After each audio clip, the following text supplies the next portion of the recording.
So previous వీడియోలో మనం atomic structure related కొన్ని బిట్స్ చూసాం అండ్ లాస్ట్లో మీ అందరికీ చెప్పాను. ఈ పర్టికులర్ క్వశ్చన్ ఏదైతే ఉందో నేను మీకు చూపిస్తున్నాను కదా, జస్ట్ మినిట్. ఓకే, ఈ క్వశ్చన్ రిలేటెడ్గా మీకు ఆన్సర్ తెలుసుకొని పెట్టుకోమని చెప్పాను. ఒకవేళ ఇప్పుడు నేను చెప్పిన ఆన్సర్తో మీ ఆన్సర్ మ్యాచ్ అయితే వెల్ డన్, మీరు బాగా చేసినట్టు. లేదంటే ఇప్పుడు నేను చెప్తాను కదా, దాన్ని బట్టి మీరు నీట్గా ప్రతి దానికి కూడా చూసుకోండి. ఓకేనా? కన్ఫ్యూజ్ అవ్వకుండా చూడండి, మీకు అర్థమవుతుంది. ఓకే, ఫస్ట్ ఏమంటున్నామంటే set of quantum numbers for 19th electron in chromium అని చెప్పా. సో ఇప్పుడు ఈ బిట్ చెప్పాక నెక్స్ట్ వాటర్ టెక్నాలజీలోకి వెళ్దాం. వాటర్ టెక్నాలజీలో మోర్ ఆఫ్ థియరీ ఉంటుంది ప్రాబ్లమాటిక్ కన్నా.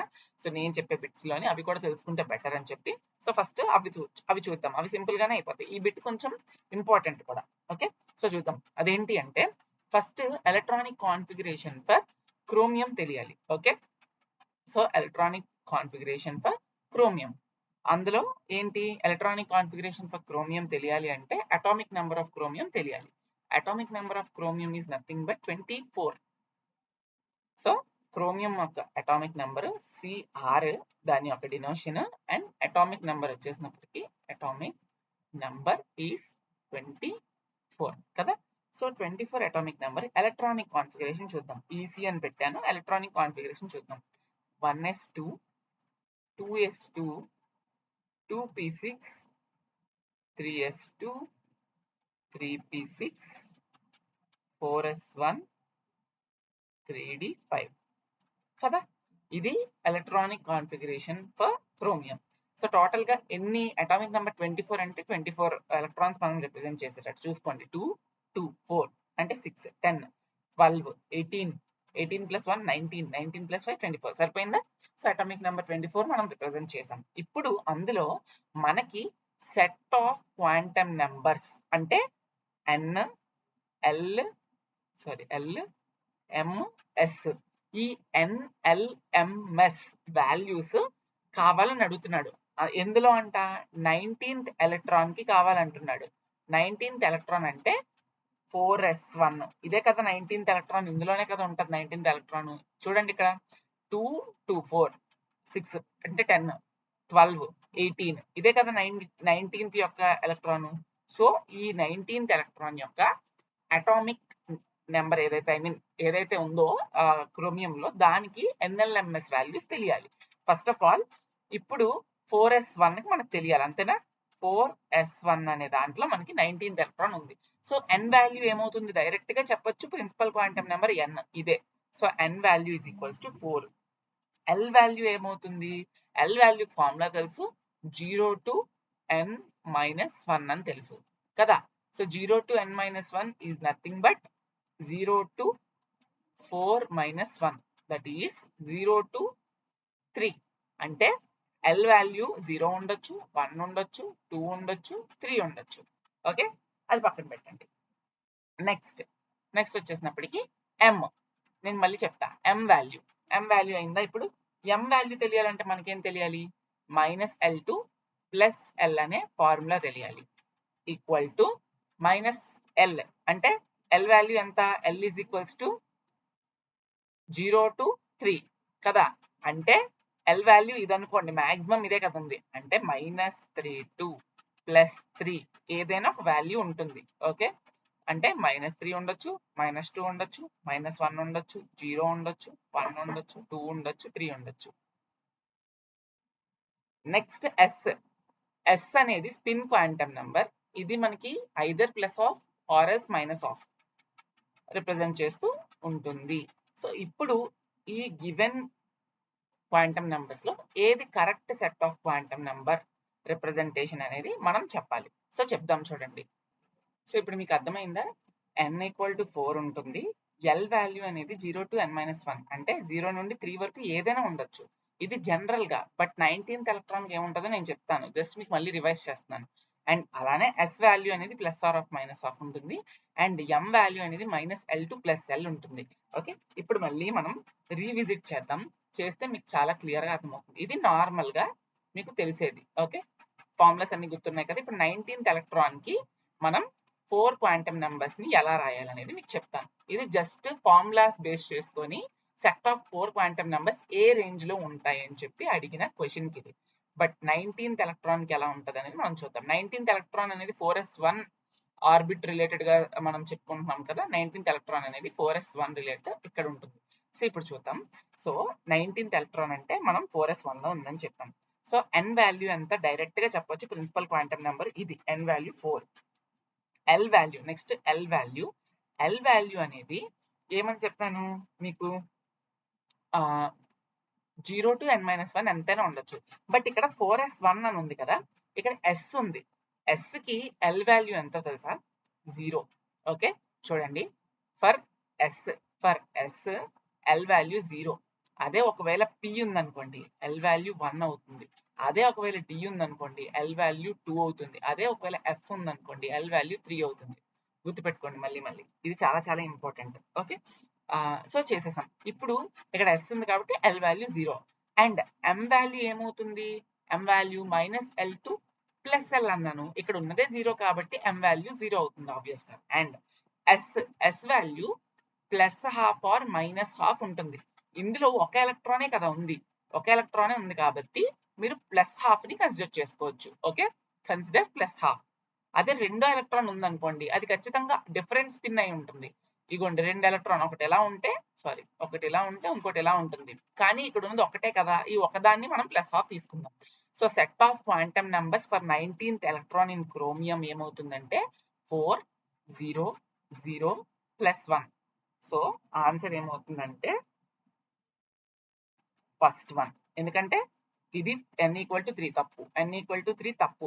ఇక్కడ ఏముంది మనకి L = 1 ఉంది, కానీ ఇది కూడా తప్పే. అందుకే 4 0 0 +½ అనేది పర్ఫెక్ట్ మనకి ఆన్సర్. మీకు ఇప్పుడు ఇంకా క్లియర్ గా అర్థం కావాలంటే నేను ఇంకొక ఎగ్జాంపుల్ తీసుకొని చెప్తాను. ఓకే అప్పుడు ఇంకా మీకు పర్ఫెక్ట్ క్లియర్ అయిపోతుంది ఈ కాన్సెప్ట్. ఇంకా మనం నెక్స్ట్ బిట్స్ థియరీ బిట్సే కాబట్టి జస్ట్ చెప్పుకొని వెళ్ళిపోవచ్చు, అందులో మీకు ఎక్స్ప్లెనేషన్స్ ఉండవు. అందుకే ఈ క్వశ్చన్ ని నేను ఈ వీడియోలోకి స్ప్లిట్ చేశాను, మీకు అర్థం అవ్వాలి కదా. సో నెక్స్ట్ ఫర్ సపోజ్ మీకు set of quantum numbers for 20th electron, 19th బదులు 20th ఎలక్ట్రాన్ ఇన్ క్రోమియం అడిగాడు అనుకుందాం. 20th ఎలక్ట్రాన్ తెలియాలంటే first electronic configuration for chromium 1s2 2s2 2p6 3s2 3p6 4s1 3d5. అంటే ఇక్కడికి 4s1 వరకు 19 electrons accommodate అయిపోయి 20th electron 3d5 లోనే ఉంటుంది. అంతేనా? ఇది సబ్షెల్ అనుకుందాం. 3d సబ్షెల్ అనుకుంటే మీకు 5 ఎలక్ట్రాన్స్ ఉంటాయి కదా. ఎలా ఉంటాయి అవి కూడా ఇలా ఉంటాయి.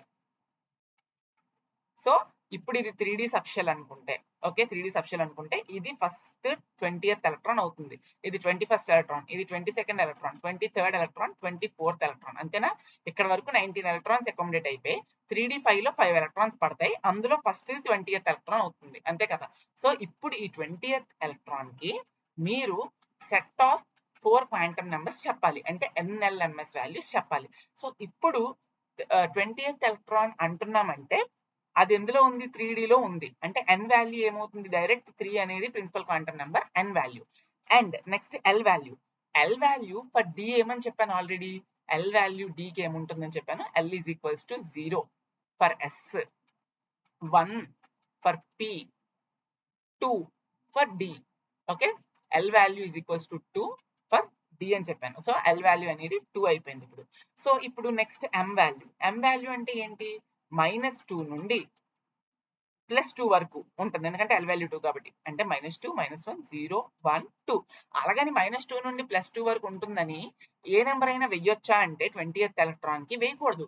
ఇక్కడ మీరు చూస్తే ఈ 3d5 లో ఫస్ట్ ఎలక్ట్రాన్ 20th ఎలక్ట్రాన్, అంతేనా. ఈ 3d5 అనే ఏదైతే ఉందో ఆర్బిటాల్ సబ్షెల్, అందులో ఫస్ట్ ఎలక్ట్రానే మనకి 20th ఎలక్ట్రాన్. అంటే -2 ని మనం దీనికి ఇవ్వాలి. ఓకే ఇక్కడ ఓరియంటేషన్ ఎలా ఇస్తామంటే -2 -1 0 1 2. అర్థమైందా? సో M వాల్యూ అనేది -2 ఇచ్చుకుంటాం. ఒకవేళ మనం 21st ఎలక్ట్రాన్ అయ్యి ఉంటే అప్పుడు M వాల్యూ ఏమవుతుంది, -1 అవుతుంది. అర్థమైందా? సో ఈ కేస్ కి మాత్రం M value -2. And S value ఏమవుతుంది, +½ అవుతుంది. ఎందుకంటే ఇక్కడ ఈ డైరెక్షన్ లో ఏమైనా ఎలక్ట్రాన్ ఉందా, లేదు కాబట్టి +½ అవుతుంది. So set of quantum numbers for 20th electron in chromium ఏమి అంటే 3 2 -2 +½ అర్థమైందా? ఈ కాన్సెప్ట్ మీరు ఇంకే ఎలక్ట్రాన్ అడిగినా మీరు చించి పారేయాలి. అర్థమైందా? That's it. ఇప్పుడు next questions will be moving. ఇది తర్వాత ఆఫ్ చేసుకుందాం. నెక్స్ట్ క్వశ్చన్స్ కి మూవ్ అవుతాను. Okay, just minute. So water టెక్నాలజీలో ఫస్ట్ క్వశ్చన్ చూస్తే turbidity of, okay just minute, yeah, turbidity of water is due to, turbidity అంటే it's a measure of how cloudy or fuzzy, like ఏదైనా hazy అనొచ్చు, ఏదైనా అనొచ్చు, దాన్ని different different terms ఉంటాయి. అంటే వాటర్ అనేది ప్యూర్ గా ఉండదు, క్లీన్ గా ఉండదు. అర్థమైందా? దాన్ని టర్బిడ్ వాటర్ అంటారు. ప్యూర్ వాటర్ అంటే చాలా మీరు చూడగానే కంటికి ఎటువంటి సాల్ట్స్ కానీ, ఎటువంటి మడ్ కానీ, శాండ్ కానీ, ఎటువంటి చెత్త ఏమీ లేకుండా ఉండేది ప్యూర్ వాటర్. అదే టర్బిడ్ వాటర్ అంటే there is something we can't see properly, ఆ వాటర్ కూడా చాలా డర్టీగా ఉంటుంది, దాన్ని టర్బిడ్ వాటర్ అంటారు. సో అలా టర్బిడిటీ రావడానికి వాటర్ దేని వల్ల కారణం అంటే చాలా important, clay and silt. Okay, clay and silt చాలా మేజర్ రోల్ ప్లే చేస్తుంది కాబట్టి so turbidity of water is due to clay and silt అని చెప్తాం. And next question, acidity, smell and corrosion of water. Smell వస్తూ ఉంటుంది అప్పుడప్పుడు. మీకు corrosion అంటే వాటర్ వల్ల ఫామ్ అయ్యే rust type of water is due to dash presence in water. ఆ వాటర్ లో ఏం ఉండడం వల్ల ఆ ఎసిడిటీ, ఆ స్మెల్ అంటే ఆర్డర్ లైక్ స్మెల్ వస్తుంది, అది కరోజన్ ఏర్పడుతుంది అని అడుగుతున్నాడు. అదేంటి అంటే మనకి ఈ పర్టికులర్ సబ్స్టెన్స్ ఉండడం వల్ల H2S, దాని వల్ల మనకి ఏమంటారు దానికి, ఆ స్మెల్ అనేది మనకు వస్తూ ఉంటుంది అప్పుడప్పుడు వాటర్ తాగుతున్నప్పుడు, టేస్ట్ మారచ్చు కూడా. ఓకే, అండ్ ఫైనలీ చాలా చాలా ఇంపార్టెంట్ థియరీస్ లో ఇది, molecular, okay, molecular formula of sodium soap. మీరు ఏం చూడొద్దు, డైరెక్ట్ గా సింపుల్ గుర్తుపెట్టుకోండి, కన్ఫ్యూజ్ చేయడానికి అంతా ఇస్తాడు. మెయిన్ హెచ్ గుర్తుపెట్టుకోండి, ఇక్కడ ఉన్న హెచ్ ఉంది కదా, ఈ హెచ్ వాల్యూ 35 ఉంటే that is the formula for sodium soap. ఇంకేం గుర్తుపెట్టుకోకండి, ఎందుకంటే చివరి భాగం అంతా ఒకలాగే ఉంటుంది, సో కన్ఫ్యూజ్ అవుతారు. ఫస్ట్ భాగం వదిలేయండి, అందులో ఒక 17 ఎక్కువ ఉన్నాయి మాక్సిమం, బట్ హెచ్ వాల్యూ చూసారా డిఫరెంట్ గా ఒక్కొక్క దానికి ఒకటి పెట్టాడు. So molecular formula for soap C17H35 COONA. This is the molecular formula for soap. And చాలా చాలా ఇంపార్టెంట్ ఏంటంటే next units of hardness of water. Water ని మనం దేంతో కొలుస్తాం? మీకు చాలా సార్లు చూస్తూ ఉంటారు, ppm ఇంత ఉంటేనే అది డ్రింకింగ్ వాటర్ కింద పనికొస్తుంది, ppm ఇంత దాటితే అది డ్రింకింగ్ వాటర్ కింద మనం తీసుకోకూడదు, ఇది తీసుకుంటే హెల్త్ హజార్డ్స్ వస్తాయి. ఓకే, ఇండస్ట్రీస్ ఏరియాస్ లో ppm వాటర్ ఒకలా ఉంటది, మనం బాతింగ్ చేసేయడానికి యూజ్ చేసే ppm ఒకలా ఉంటుంది, డ్రింకింగ్ కి ఒకలా ఉంటుంది. అండ్ మీరు సో ఒక్కొక్క దానికి ఒక్కొక్క లెవెల్ ఆఫ్ ppm ఉంటుంది, ఆ ppm లెవెల్స్ బట్టే ఇది ప్యూర్ ఇది ఇంప్యూర్ అని చెప్పి మనం తాగుతాం. తక్కువ ppm, పర్ఫెక్ట్ ppm ఉన్న దానికి మనం పర్ఫెక్ట్ వాటర్ కింద తీసుకుంటాం. సో ఇంత ppm అని చెప్తున్నానంటే అర్థమైందా మీకు? నిట్స్ కాదు, లక్స్ కాదు, మోల్స్ కాదు, ppm is the right answer. Parts per million అంటారు దాన్ని ఫుల్ ఫామ్. ఒకవేళ మీకు అడిగినా అడగొచ్చు, parts per million, that is the units of hardness for water. Okay, so next question will go for and relationship between. ఇది ఖచ్చితంగా అడుగుతాడు, మీరు ఇంకేం చేయక్కర్లేదు, జస్ట్ చూసుకుంటే సరిపోతుంది. అదేంటంటే ఇదిగోండి, ఇది దాని answer. Relationship between RN mg per litre FR and CL అని ఉంది కదా, మీకు ఏం తెలియకపోయినా పర్వాలేదు, జస్ట్ ఈ రిలేషన్ ని బాగా గుర్తుపెట్టుకోవడానికి ట్రై చేయండి. ఎందుకంటే 1 ppm is equals to 1 mg per liter equal to 0.1 fr is equals to 0.07 cl. అంటే ppm ని వేరే వేరే మెజర్స్ తో, అంటే మిల్లీగ్రామ్ పర్ లీటర్ తోని, ఎఫ్ఆర్ తోని, సిఎల్ తోని ఈక్వల్ చేసినప్పుడు ఎంత ఎంత ఉంటాయి అని చెప్పే ఒక కొలత అంటారు. లైక్ అంటే ఎలా చెప్పొచ్చు అంటే, ఇప్పుడు ఫర్ సపోజ్ మీకు కేజీ ఉంటుంది, కిలోగ్రామ్స్, తర్వాత నెక్స్ట్ వచ్చేసినప్పటికీ గ్రామ్స్ ఉంటుంది, మిల్లీగ్రామ్స్ ఉంటుంది. ఇవన్నీ ఒక యూనిట్ సెట్ ఆఫ్ దానికి సంబంధించినవే. ఓకే, ఇప్పుడు కేజీ లేదా గ్రామ్ ఉంది, గ్రామ్ ని సెంటీమీటర్ తోని తర్వాత మీటర్ తోని పోల్చుకుంటే ఎంత ఉంటుంది అనేది ఒక ఎస్టిమేషన్ ఎలా చెప్తామో, అలానే 1 ppm అనేది mg పర్ లీటర్ లో ఎంత అంటే 1 mg పర్ లీటర్ అని చెప్తున్నాడు, అంతే, అంతకన్నా ఏం లేదు. Equal to 0.1 fr, that is equals to 0.07 cl. Okay, that's it. So ఇది చాలా చాలా ఇంపార్టెంట్, గుర్తుపెట్టుకోండి. అండ్ నెక్స్ట్ వచ్చేసినప్పటికి hard water. Disadvantage of hard water when it is used in sugar and paper industry respectively. Okay, hard water అనేది రెండు విధాలుగా ఉంటాయి. నేను చెప్పేది ఓన్లీ దీని పరంగా చెప్పట్లేదు, మీకు ఇంకొక బిట్ కూడా యూజ్ అవ్వచ్చు నేను చెప్పే మాటలు వింటే. Hard water is of two types. One is permanent hardness వస్తుంది వాటర్ కి, దాన్ని నువ్వు ఎన్ని మెథడ్స్ యూజ్ చేసినా రిమూవ్ చేయడం కష్టం. ఇంకొకటి టెంపరీ హార్డ్నెస్ వస్తుంది. ఇలా పర్మనెంట్ హార్డ్నెస్ వచ్చేదానికి కొన్ని సాల్ట్స్ కారణం అయితే, టెంపరీ హార్డ్నెస్ రావడానికి కొన్ని సాల్ట్స్ కారణం. అవి ఏంటి సాల్ట్స్, అవి మీకు బిట్స్ కింద అడగొచ్చు, అవి నేను చెప్తా. బట్ ఏమంటున్నాడంటే ఈ హార్డ్ వాటర్ ఏదైతే ఉందో చెప్పాను కదా, అందులో ఆల్రెడీ మనం ముందు మాట్లాడుకున్నాం టర్బిడిటీ ఆఫ్ వాటర్ అని చెప్పి, అందులో ఉన్న మట్టి బ్యాక్టీరియా ఏదైనా అవ్వచ్చు అది. అండ్ అలానే హార్డ్ వాటర్ కాజ్ అవ్వడానికి కాజ్ అయ్యే, హార్డ్ వాటర్ పుట్టడానికి గల కాజ్ అయ్యే పర్మనెంట్ అండ్ టెంపరీ సాల్ట్స్ ఉంటాయి. వాటి వల్ల షుగర్ ఇండస్ట్రీలోని పేపర్ ఇండస్ట్రీలోని డిసడ్వాంటేజ్ ఏంటి హార్డ్ వాటర్ యూజ్ చేయడం వల్ల అంటే, ఫస్ట్ మెయిన్ థింగ్ ఏంటంటే షుగర్ అనేది క్రిస్టలైజ్ అయిపోద్ది. సో ప్రాపర్ ఫామ్ లో షుగర్ రాదు. ఓకే, షుగర్ ఇండస్ట్రీలో హార్డ్ వాటర్ యూజ్ చేస్తే, ఆ ప్రాసెస్ లో వాటర్ యూజ్ చేసినప్పుడు మనం మంచి వాటర్ వాడాలి. సో అందుకనే difficulty in crystallisation of sugar అంటే ఆ ముక్కలు కట్టడానికి వీలుబాటుగా ఉండదు. క్రిస్టలైజేషన్ అనే ప్రాసెస్ ద్వారా మనకి షుగర్ వస్తుంది. ఆ క్రిస్టలైజేషన్ అనేది కరెక్ట్ గా ప్రాసెస్ లో జరగదు, డిఫికల్టీ అయిపోతుంది ఒకవేళ if we use hard water. Then quality of paper అనేది డిస్ట్రాయ్ అయిపోతుంది if we use hard water. అర్థమవుతుందా? ఖచ్చితంగా చూసుకోండి, చాలా చాలా ఇంపార్టెంట్ ఈ రెండు. ఓకే, నెక్స్ట్ పేపర్ అనేది డిస్ట్రాయ్ అవుతుంది, క్వాలిటీ ఆఫ్ పేపర్ అనేది పోతుంది, ఎందుకంటే మనకి ఆ హార్డ్ వాటర్ యూజ్ చేయడం వల్ల. Okay, next. So here next question, function ఇందులో కూడా కొన్ని ఇంపార్టెంట్ పాయింట్స్ చెప్తాను, మీరు వింటే అది తర్వాత ఇంకేదైనా బిట్కి అడగొచ్చు. ఓకే, అన్ని కలిపి చెప్పలేం కాబట్టి వేరే బిట్స్ కి కూడా యూజ్ అవుతుందని చెప్తున్నా. The function of soda lime process of softening hard water. Okay, lime soda process అనొచ్చు. ఓకే, మళ్ళీ చూసుకోండి, లైమ్ LIME సోడా ప్రాసెస్ అనొచ్చు, లేదా ఇంకొక పేరు కూడా ఫేమస్ గా దీన్ని పిలుస్తూ ఉంటారు, అదైనా అనొచ్చు. ఏది ఇచ్చినా కూడా దాని మెయిన్ థీమ్ ఏంటంటే నేను చెప్తా చూడండి. లేదా క్లర్క్స్ ప్రాసెస్ అనొచ్చు. Okay, Clark's process. సో ఈ రెండిట్లో ఏది ఇచ్చినా మీరు సేమ్. అసలు ఈ Clark process or lime soda process అనేది హార్డ్ వాటర్ ని సాఫ్టనింగ్ చేసే పద్ధతుల్లో ఏం చేస్తుంది అంటే దేన్ని రిమూవ్ చేస్తుంది అని అడుగుతున్నాడు. So the function of lime soda process of softening hard water is, ఆ హార్డ్ వాటర్ లో ఉన్న ఏవైతే డిజాల్వ్ సాల్ట్స్ ఉన్నాయో వాటిని తీయడానికి పనికొస్తుంది అని చెప్పాను కదా. సో ఇక్కడ ఇచ్చిన ఆప్షన్స్ 4 ఉన్నాయి, ఈ 4లో ఏది కరెక్ట్ అంటున్నాడు. సో ఏం చేస్తుందంటే ఈ lime soda process hard water softening method లోని ఏం చేస్తుందంటే రిమూవల్ ఆఫ్, ఇచ్చిన ఆప్షన్స్ చూస్తే మీరు removal of MgCl2 magnesium chlorides.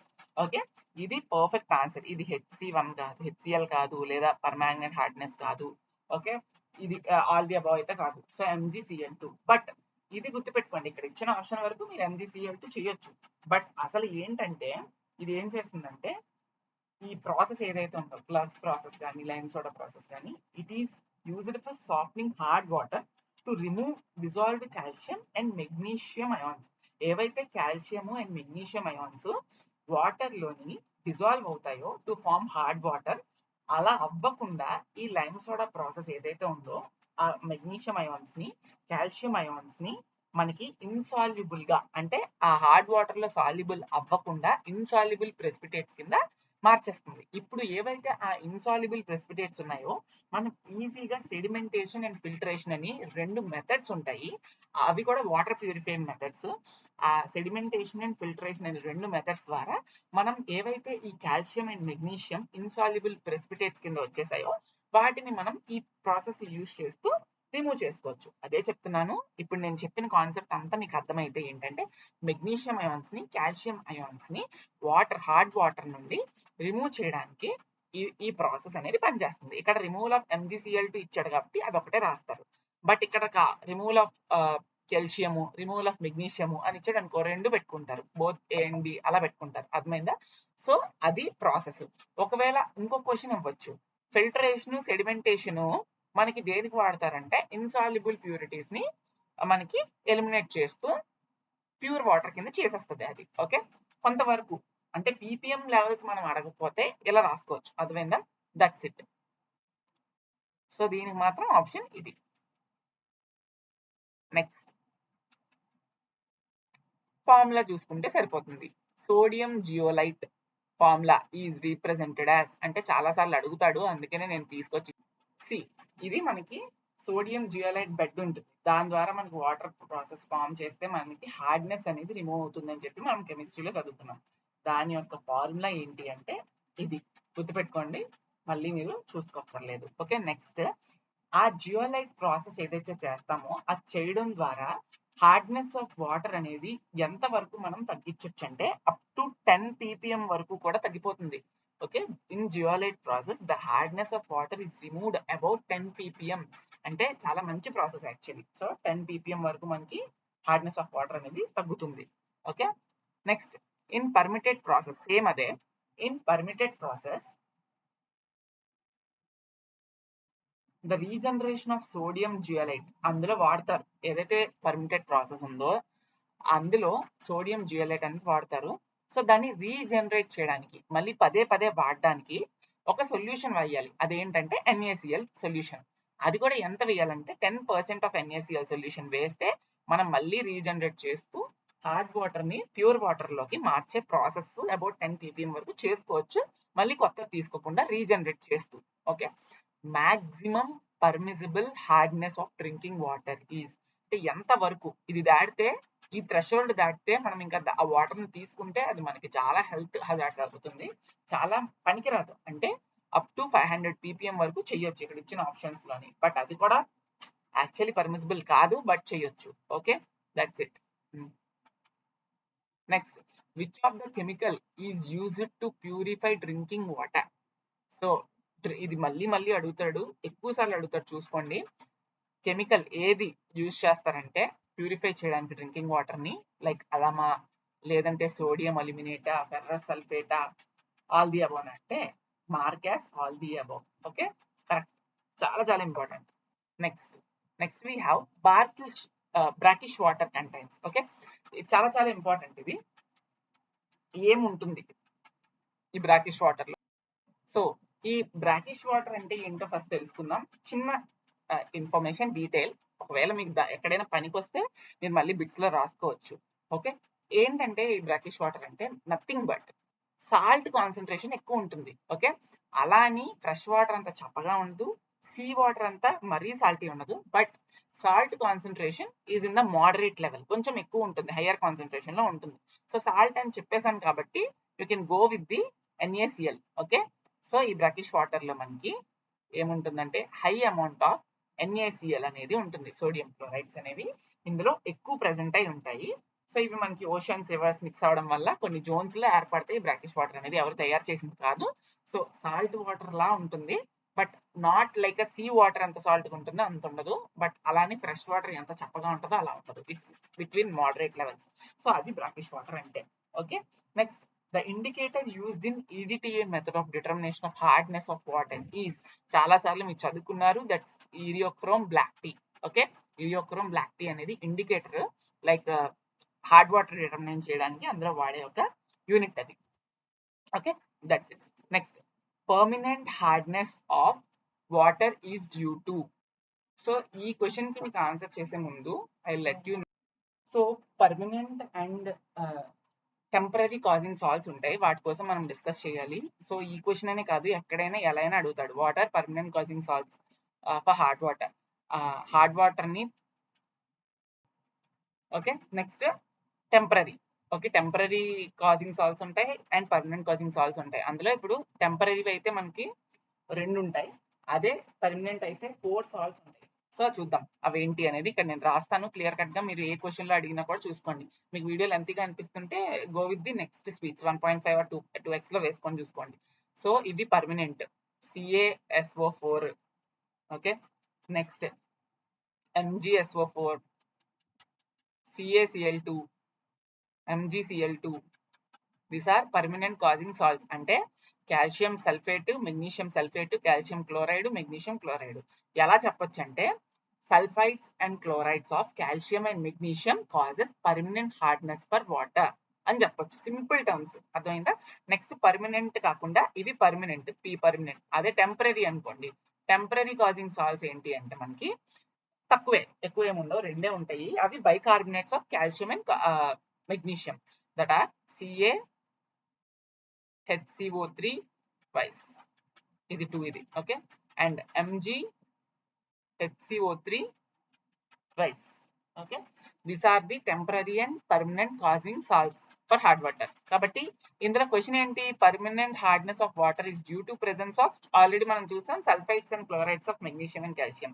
అంటే సోడియం క్లోరైడ్, కాల్షియం క్లోరైడ్ కదా, సారీ సోడియం కాదు, మెగ్నీషియం అది, సో ఇది తప్పు. సోడియం కార్బోనేట్ కాదు, పొటాషియం నైట్రేట్ కాదు, అంటే కాల్షియం క్లోరైడ్. ఇదిగోండి కాల్షియం క్లోరైడ్ ఆప్షన్ ఉంది కాబట్టి అది ఒకటే పెడతాడు. ఒకవేళ మీకు ఇచ్చిన దాంట్లో MgCl2, CaCl2, MgSO4, all the above అని ఇస్తే మొత్తం అన్ని కూడా పర్మనెంట్ కాజింగ్ సాల్ట్సే కదా, అప్పుడు అన్ని పెడతారు. మీరు క్వశ్చన్ బట్టి వెళ్ళకండి. అందుకే పర్మనెంట్ సాల్ట్స్, టెంపరీ సాల్ట్స్ ఏంటని చూసుకుంటే you will get with the answer. Okay, next question చూద్దాం. Here we go. Permanent hardness of water is cannot be removed by. అంటే ఇప్పుడు adding lime soda, boiling method ఉంది, distillation method ఉంది, adding soda method ఉంది. So ఈ అన్నిటిలో కూడా మనం బాయిల్ చేస్తే, మీరు చూస్తే ఇంట్లో చేసే జనరల్ ఫాలోయింగ్ మెథడ్ ఏంటంటే బాయిలింగ్. బట్ బాయిలింగ్ చేయడం ద్వారా పర్మనెంట్ హార్డ్నెస్ ఆఫ్ వాటర్ అనేది ఎప్పటికీ రిమూవ్ అవ్వదు. ఇట్స్ లైక్ కొంచెం వరకు ఏమైనా రిమూవ్ అవడానికి ఛాన్సెస్ ఉంటుంది అంతే తప్ప boiling is not abnormal method. Okay, next water containing magnesium bicarbonate and calcium chloride is. Okay, మళ్ళీ చాలా ట్రిక్కీ క్వశ్చన్ ఇది, చూసుకొని చెయ్యాలి అంతేగాని తప్పు చేయకూడదు. So water containing magnesium bicarbonate అంటే MgHCO3 ట్వైస్. ఇది దేనికి చెప్పాను నేను? టెంపరీ హార్డ్నెస్ ఆఫ్ వాటర్ అని ఇస్తుంది ఇది. నెక్స్ట్ కాల్షియం క్లోరైడ్ అంటే ఏంటి? CaCl2. ఇదేంటిది? పర్మనెంట్. ఇది పర్మనెంట్ హార్డ్నెస్ ఆఫ్ వాటర్ ఇస్తుంది. అంటే ఇది టెంపరీ, ఇది పర్మనెంట్, రెండు ఉన్నాయి. సో అంటే ఏంటిది? Both temporary and permanent hardness అనేది ఆన్సర్ అవుతుంది. ఓకే, అలా కాకుండా magnesium bicarbonate and calcium bicarbonate అని ఇచ్చాడు అనుకోండి, అప్పుడు ఓన్లీ పర్మనెంట్ హార్డ్నెస్ ఓన్లీ అని, టెంపరీ హార్డ్నెస్ ఓన్లీ అని రాస్తారు. ఓకే, గుర్తుపెట్టుకొని రాయాలి. Okay, which of the following process does not remove hardness of water? సెడిమెంటేషనా, క్లర్క్స్ ప్రాసెసా, ఫిల్టరేషనా, యాడింగ్ వాషింగ్ సోడానా? Okay, sedimentation is a process which doesn't remove hardness of water most of the times. Okay, ఎక్కువ remove చేయలేదు, అందుకే అది మనం option ఇస్తాం. Next hard water when passed through ion exchange resin containing RCOOH group becomes free from. ఈ hard water అనేది మనకి ion exchange process తెలుసు మీకు. జియోలైటిక్ ప్రాసెస్ లోని మనం బెడ్ యూస్ చేస్తాము, అయాన్ ఎక్స్చేంజ్ ప్రాసెస్ లోని మనకి కొన్ని రెసిన్స్ ద్వారా ఈ హార్డ్ వాటర్ ని పంపిస్తాం. అప్పుడు హార్డ్ వాటర్స్ ని ఈ RCOOH అనే రెసిన్స్ ద్వారా పంపించేటప్పుడు ఆ హార్డ్ వాటర్ లో ఉన్న ఏవి ఫ్రీ అవుతాయి, so that it becomes pure water అనేది ఇక్కడ క్వశ్చన్. సో అవి ఏంటి అంటే that is Ca2+. So RCOH తో రియాక్ట్ అయ్యి ఇవి ఫ్రీ అవుతాయి ఫ్రమ్ హార్డ్ వాటర్. కాల్షియం అనేది రిమూవ్ అవుతుంది. సో అంతే, ఇంకేముంది, that's it. Pure form of water అందరూ తెలియపోతే, ఆల్రెడీ మీకు ఆప్షన్ తెలుసుంటే ఏ రివర్ వాటర్ ఏమో అని చెప్తారేమో, బట్ నాకు తెలిసినంత వరకు, ఎందుకంటే నేను కూడా ఫస్ట్ లో షాక్ అయ్యాను ఆన్సర్ విని.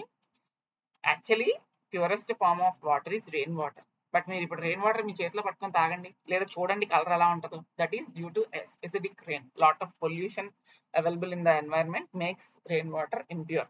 But pure form of water అనేది ఏంటి అంటే always rain water is the purest form of drinking water. కాబట్టి సో అది మీరు చూసుకోవచ్చు. సో ఇది టోటల్ ఎక్స్ప్లెనేషన్. నెక్స్ట్ వీడియోలో విల్ బి మూవింగ్.